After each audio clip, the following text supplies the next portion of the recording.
perkenalkan saya Natimah sebagai coach. Baik, di sini kami akan membahas mengenai penerapan metode Tirta dalam meningkatkan keterampilan menghafal Al-Quran siswa kelas 1 SD dengan target hafalan surat pendek sebanyak 10 surat dalam satu semester. Halo, Assalamualaikum. Saya Nurul sebagai coachee ingin menjelaskan sedikit mengenai tujuan atau goals. Bagaimana guru PAI dapat meningkatkan keterampilan menghafal Al-Quran siswa kelas 1 SD dengan target hafalan surat pendek sebanyak 10 surat dalam satu semester? Langkah-langkahnya adalah sebagai berikut. 1. Menetapkan tujuan spesifik. Setiap siswa mampu menghafal 10 surat pendek dari juz amma. 2. Definisi keberhasilan. Siswa mampu menghafal dan melafalkan surat dengan benar dan lancar. Terima kasih. Kesempatan apa yang sudah Anda miliki saat ini untuk mencapai tujuan meningkatkan keterampilan menghafal Quran siswa kelas 1 SD? Dan hambatan apa yang mungkin menghalangi Anda? Seperti buku panduan hafalan dan aplikasi Al-Quran yang dapat membantu siswa dalam proses menghafal. Kami juga mendapatkan dukungan dari orang tua siswa yang bersedia mendampingi anak-anak mereka dalam kegiatan hafalan di rumah. Selain itu, sekolah menyediakan waktu khusus setiap hari untuk sesi hafalan Al-Quran sehingga siswa dapat berlatih secara rutin. Hambatan apa yang mungkin menghalangi Anda? Beberapa siswa mungkin mengalami kesulitan dalam menghafal karena perbedaan kemampuan dan latar belakang pendidikan mereka. Waktu yang terbatas di kelas juga bisa menjadi kendala, terutama jika harus mengintegrasikan hafalan dengan mata pelajaran lainnya.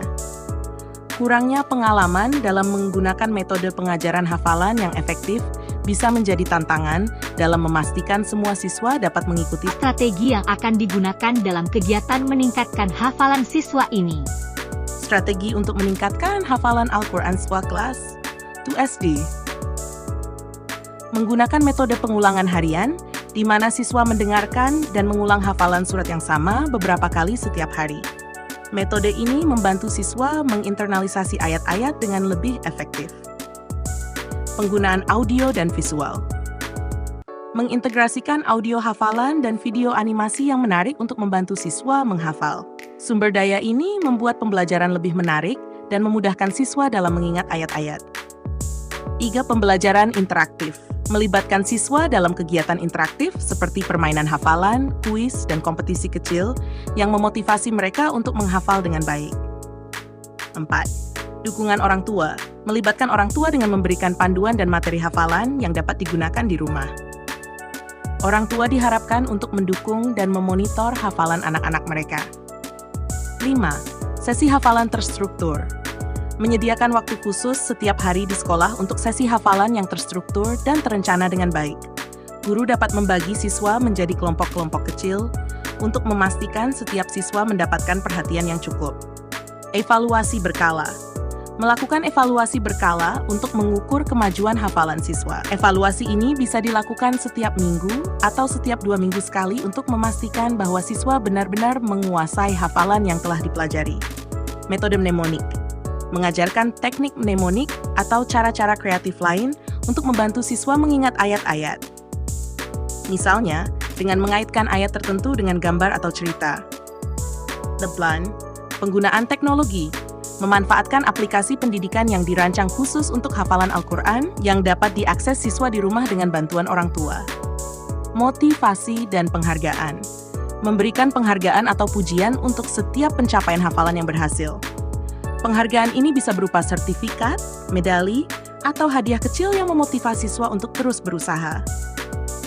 Dengan strategi-strategi ini, diharapkan siswa kelas 1 SD dapat meningkatkan keterampilan menghafal Al-Quran mereka secara efektif dan menyenangkan.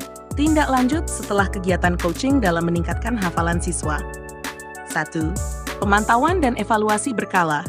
Langkah, mengadakan sesi evaluasi mingguan atau 2 mingguan untuk memantau perkembangan hafalan siswa.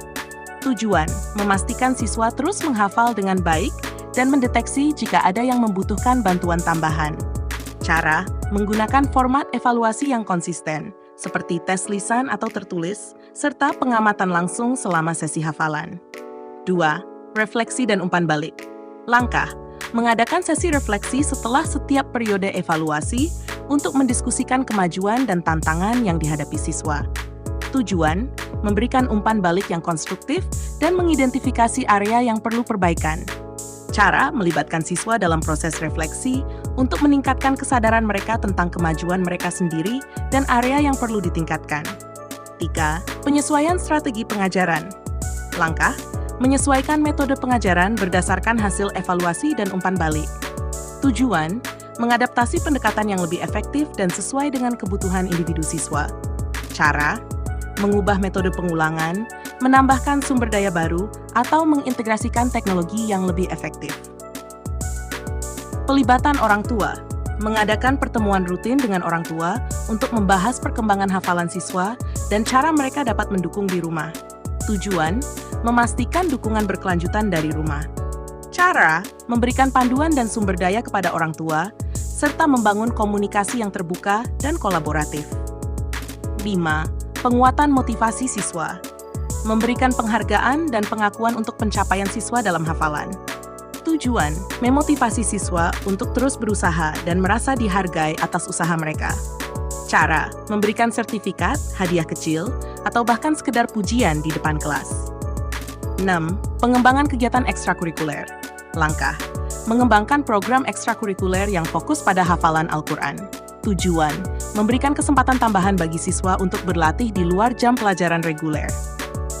Menyediakan klub hafalan atau kelas tambahan yang fokus pada pengembangan keterampilan menghafal. 7. Dokumentasi dan langkah, membuat laporan perkembangan hafalan siswa secara berkala. Tujuan, melacak kemajuan jangka panjang dan menyediakan data untuk evaluasi lebih lanjut. Cara, mendokumentasikan hasil evaluasi dan refleksi, serta menyimpan catatan yang rapi dan terorganisir. Contoh pelaksanaan. Minggu Sabtu 2, melakukan evaluasi awal dan menetapkan target hafalan. Minggu 3-4, mengimplementasikan sesi hafalan harian dan melibatkan orang tua dalam prosesnya. Minggu 5-10, melakukan evaluasi berkala dan memberikan umpan balik, serta menyesuaikan strategi jika diperlukan. Minggu 11, mengadakan sesi refleksi akhir semester dan memberikan penghargaan untuk pencapaian siswa. Dengan langkah-langkah tindak lanjut ini, diharapkan siswa dapat terus mengembangkan keterampilan menghafal Al-Quran mereka secara berkelanjutan dan efektif.